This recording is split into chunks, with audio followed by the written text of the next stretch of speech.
si fos un immens arxiu, aquesta exposició recull més de 2.000 fotografies i altres documents per preguntar-se sobre quin sentit té en l'actualitat el document fotogràfic.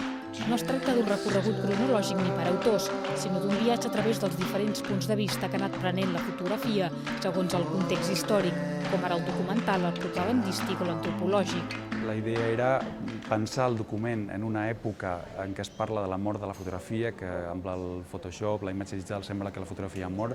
Pensàvem que calia defensar la fotografia i plantejar que la noció de realisme fotogràfic és necessari si volem mantenir la capacitat de la fotografia per permetre'ns, per ajudar-nos a entendre la realitat i per intervenir políticament en ella. L'exposició comença per Lewis Hine, el primer fotògraf implicat en les lluites civils, i s'acaba amb una generació de documentalistes conceptuals. En total, 2.000 fotografies de tot el món, datades entre el 1851 i el 2008, repartides en dues plantes del museu.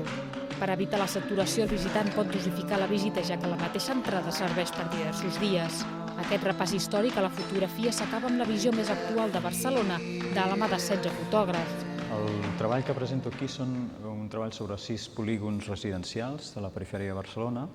La idea era demostrar quin era l'estat actual d'aquests polígons, que van sorgir en els anys finals dels 60-70, veure com havien evolucionat d'una manera diferent uns polígons respecte als altres, tant a nivell arquitectònic o urbanístic, d'espai urbà, com de població. Com a concepte em van fer fotografiar una mica els guetos dels nous rics.